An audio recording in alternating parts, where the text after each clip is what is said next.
ఈ లోకం మాయలోకం. ప్రేమలు, ఆప్యాయతలు, అనుబంధాలు రోజు రోజుకి దిగజారిపోతున్న సమాజంలో మనం ఉన్నాం. ఉదయం లేచేటప్పటికి ఏ దుర్వార్త వినాల్సి వస్తున్న భయం మన హృదయాల్లో గూడుగట్టుకుపోయింది. చాలా భయంకరమైన దినాలు ఉన్నాం, అపాయకరమైన దినాలు ఉన్నాం. దివ్య జ్ఞాన గ్రంథం బైబిల్ చెప్తుంది, మీరుంటుండే దినాలు అపాయకరమైన దినములు. యుగాంతానికి సమీపంగా ఉన్నాం, అంత్య దినాలు ఉన్నాం, కడవ దినాల్లో ఉన్నాం. రోజు అనేకమైన హత్యలు, అనేకమైన మానభంగాలు, అనేకమైన నేరాలు, ఘోరాలు మనం వింటున్నాం. కొన్ని సంభవాలు వింటున్నప్పుడు మనకి ఎంతో ఆశ్చర్యకరంగాను, ఎంతో భయానక వాతావరణంలోకి మనం వెళ్ళిపోతున్నాం. ఈరోజు సమాజాన్ని మనం చూస్తున్నప్పుడు కూతురు వేరే కులస్తుని పెళ్లి చేసుకుందని చంపినటువంటి తండ్రులను మనం చూస్తాం. అదే రీతిగా త్రాగొచ్చి పిల్లలను చంపినటువంటి తండ్రులను మనం చూస్తాం. ఆ తర్వాత ఆడపిల్ల పుట్టిందని గర్భంలోనే చంపేసేటువంటి తల్లిదండ్రులను మనం చూస్తుంటాం. ఈ కేసు చాలా విచిత్రమైంది. ఆ అమ్మాయి ఎవరినో పెళ్లి చేసుకుని, లేకపోతే వేరే కులస్తుని పెళ్లి చేసుకుని ఇంట్లోంచి బయటకు వెళ్ళిపోలేదు.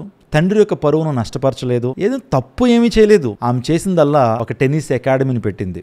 వివరాల్లోకి వెళ్తే రాధికా యాదవ్ అనేటువంటి 25 సంవత్సరాల గొప్ప టాలెంటెడ్ టెన్నిస్ ప్లేయర్. హర్యానా స్టేట్లో గుర్గాన్ అనే ప్రాంతంలో ఆమె చక్కటి చదువులు చదువుకుంది. ఆమె స్కాటిష్ హై ఇంటర్నేషనల్ స్కూల్లో తను స్కూలింగ్ చేసింది. చిన్నప్పటి నుంచి టెన్నిస్ అంటే బాగా ఇష్టం. టెన్నిస్ చాలా బాగా ఆడేది. నిజంగా ప్రొఫెషనల్గా ఆడటం ప్రారంభించింది. అనేకమైనటువంటి ప్రైజులు తీసుకొచ్చిందండి. ఆమె భారతదేశాన్ని కూడా ప్రాతినిధ్యం వహించింది టెన్నిస్లో. వాస్తవానికి 53 ర్యాంకింగ్లో ఆమె ఉంది. ఆమె భారతదేశం తరపున ఏషియన్ టెన్నిస్ ఫెడరేషన్లో కూడా ఆమె ఆడింది. నేషనల్ లెవెల్లో హర్యానాని రిప్రజెంట్ చేసింది. ఆ సామాన్యమైనటువంటి అమ్మాయి కాదు, చాలా టాలెంటెడ్ గర్ల్. తన జీవితంలో అనుకున్న సంఘటన తన జీవితంలో జరిగింది. ఏంటనంటే తనకి ఒక యాక్సిడెంట్ అయింది. తనకు యాక్సిడెంట్ అయినప్పుడు ఆ భుజం, ఆ షోల్డర్ ఎప్పుడైతే ఫ్రాక్చర్ అయిందో ఇంకా టెన్నిస్ ఆడలేని పరిస్థితి. ఎంత విషాదకరం మీరు ఆలోచన చేయండి. తను ఒక గోల్ అంబిషన్ పెట్టుకుంది. జీవితంలో నేను టెన్నిస్లో రాణించాలి, భారతదేశం తరపున ప్రాతినిధ్యం వహించాలని ఎన్నో కళ్ళకు అంది. కానీ డాక్టర్ చెప్పాడు, ఇంకా లైఫ్లో టెన్నిస్ ఆడలేవు, ఒకవేళ ఆడినా సరే కాంపిటీషన్స్కి వెళ్ళేటువంటి అర్హతను కోల్పోయావు అని చెప్పగానే చాలా బాధపడి ఉంటుంది, చాలా డిప్రెషన్లోకి వెళ్ళిపోయి ఉంటుంది. యవనస్తులు చాలా మంది చిన్న ఫెయిల్యూర్స్కే డిప్రెషన్లోకి వెళ్ళిపోతారు. ఈ రాధికా యాదవ్ కూడా డిప్రెషన్లోకి వెళ్ళిపోయి ఉంటుంది. ఎందుకు తెలుసా? ఇంకా టెన్నిస్ ఆమె ఆడలేదు. అందును బట్టి నేను ఎలాగన్నా సరే రాణించాలి, నా తల్లిదండ్రుల యొక్క పేరు ప్రతిష్టలు నిలబెట్టాలి, నా తండ్రి యొక్క పరువును కాపాడాలనే ఉద్దేశంతో ఆమె టెన్నిస్ అకాడమీని ప్రారంభించింది. స్టేట్ అండ్ నేషనల్ లెవెల్లో ఛాంపియన్ అండి. ఆమె అనేకమైన గోల్డ్ మెడల్ తీసుకొచ్చింది, అనేకమైన ఛాంపియన్షిప్లని ఆమె గెలవగలింది. కానీ ఆమె ఎంతగానో బౌన్స్ బ్యాక్ అయ్యి, నా జీవితంలో ఎందుకు ఇలా జరిగింది, ఎందుకు యాక్సిడెంట్ అయింది, ఎందుకు నా షోల్డర్ దెబ్బ తగిలింది, ఎందుకు ఈ యొక్క పరిస్థితి దాపరించిందని బాధపడుతూనే మరలా తన జీవితాన్ని మరలా ముందుకు కొనసాగించింది. అదే యాటిట్యూడే కావాలి, బౌన్సింగ్ బ్యాక్ యాటిట్యూడ్. ఫెయిల్యూర్స్ జరిగినాయి అని చెప్పి కురింగిపోవడం కాదు, ఆ ఫెయిల్యూర్స్ నుంచి మరొక సక్సెస్ని సాధించడానికి అడుగులు వేయగలగాలి. హర్యానా అనే ప్రాంతంలో ఆమె కోచింగ్ ఇవ్వటం మొదలుపెట్టింది. అనేక మంది విద్యార్థులకి కోచింగ్ ఇస్తుంది. నిజంగా మాస్టర్ కోచ్ అని చాలా అద్భుతంగా ఆమె కోచింగ్ ఇస్తుంది. అనేక మంది అకాడమీలో జాయిన్ చేశారు. చక్కగా నేర్పిస్తుంది, డబ్బులు సంపాదిస్తుంది. దాంతోపాటు ఇన్స్టాగ్రామ్ రీల్స్ చేస్తుంది. ఆ తర్వాత కొన్ని వీడియో సాంగ్స్ కూడా చేస్తూ ఉంది. అటువంటి సందర్భంలో జీవితం అంతా కూడా సాఫీగా సాగిపోతున్నటువంటి ఆ సందర్భంలో తండ్రి దీపక్ యాదవ్, అతని వయసు 49 సంవత్సరాలు, బ్యాంక్ ఎంప్లాయీగా పనిచేస్తూ ఉన్నాడు. నిజంగా అతని దగ్గర రివాల్వర్ ఉందంటే మీరు ఆలోచన చేయండి, ఏ స్థానంలో ఉన్నాడో, ఎంత గొప్ప స్థానంలో ఉన్నాడో మనకు అర్థమవుతుంది. ఆయన దగ్గర .32 రివాల్వర్ ఉంది. అంటే మీరు ఊహించండి ఏ స్థానంలో ఉన్నటువంటి వాడు. అమ్మాయి ఎప్పుడైతే రాణిస్తూ ఉందో, చక్కగా అకాడమీ స్టార్ట్ చేసి 25 సంవత్సరాల్లోనే తన జీవితంలో చాలా సక్సెస్ సాధించింది. బయటికి వెళ్తుంటే అనేక మంది అన్నారట, ఏంటి కూతురు మీద ఆధారపడుతున్నావా, పైగా కూతురు చిన్న చిన్న చెడ్డీలు వేసుకుని కోచింగ్ ఇస్తూ ఉంది, మీ పరువేం కావాలని రకరకాల మాటలు ప్రజలు అంటూ మొదలుపెట్టారు. నిజంగా వాటిని స్పోర్టివ్గా తీసుకోవాల్సినటువంటి వాడు తండ్రి తన హృదయంలో ఒక విషపు చూపు కూతురు మీద నిలిపాడండి. ఏం జరిగిందో తెలుసా?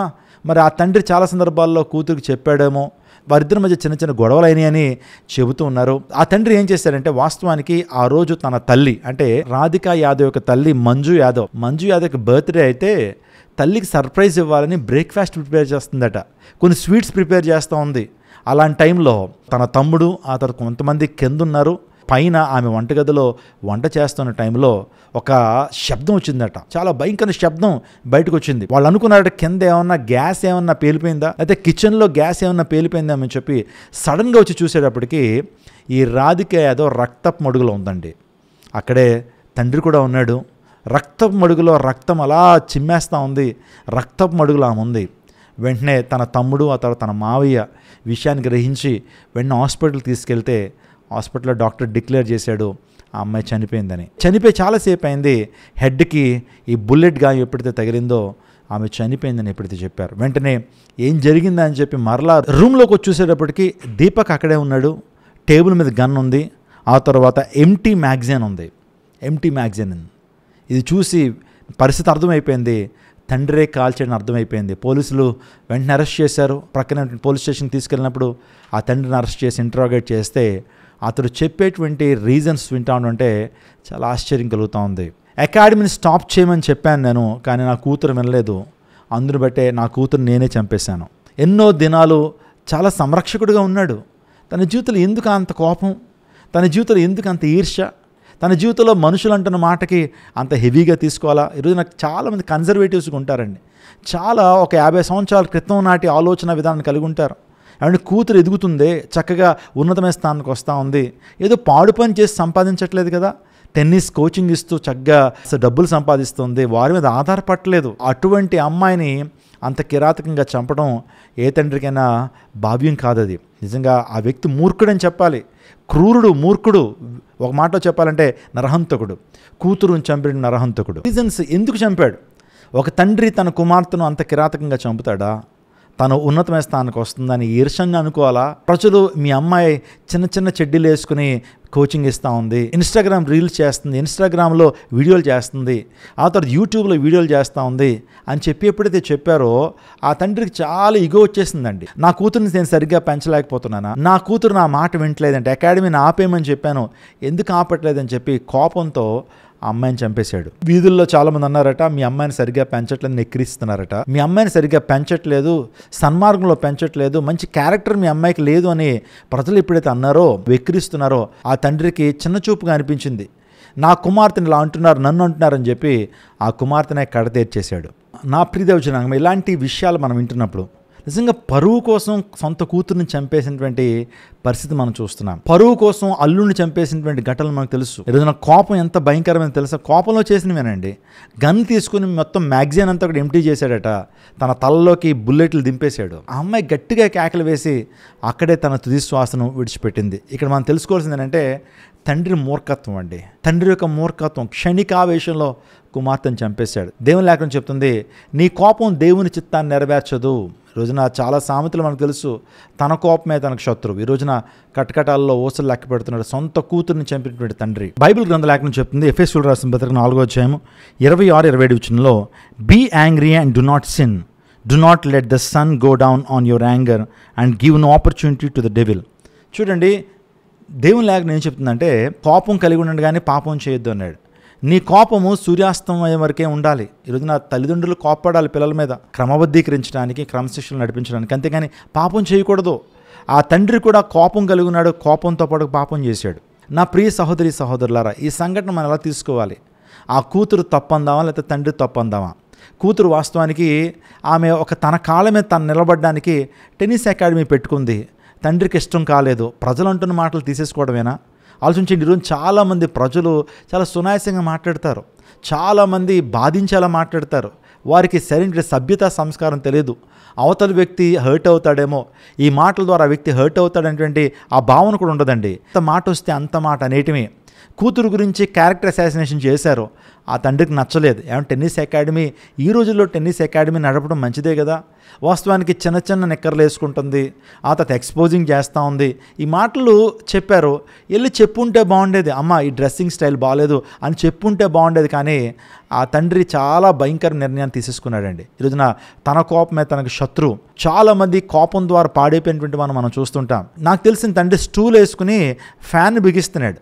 అదే టైంలో తన యొక్క కుమారుడు 500 రూపాయల నోట్ని నోటితో కరిసి దాన్ని ముక్కలు ముక్కలుగా చేశాడు. వెన్న అది చూసినటువంటి తండ్రి కోపం పట్టలేక పట్టకారు ఎప్పుడైతే విసిరేశాడో అది తగలరాని స్థలంలో తగిలింది. కుమారుడు గెలగల కొట్టుకుంటూ చచ్చిపోయాడు. ఈరోజు క్షణికావేశాలు. ఈరోజు దేవుని యొక్క చిత్తాన్ని నెరవేర్చాలంటే కోపాన్ని విడిచిపెట్టాలి, ఆగ్రహాన్ని విడిచిపెట్టాలి. కయ్యను కోపంతో తన తమ్ముడైనటువంటి హేబేలును చంపేశాడు.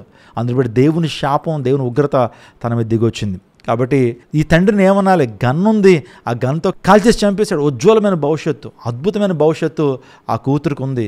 ఆ ఆశలన్నీ కూడా అడియాశలు చేసేసాడు. ఈరోజు దోషిగా చెరసాల్లో ఉన్నాడు. ఈరోజు మనిషి యొక్క హృదయం మారాలండి.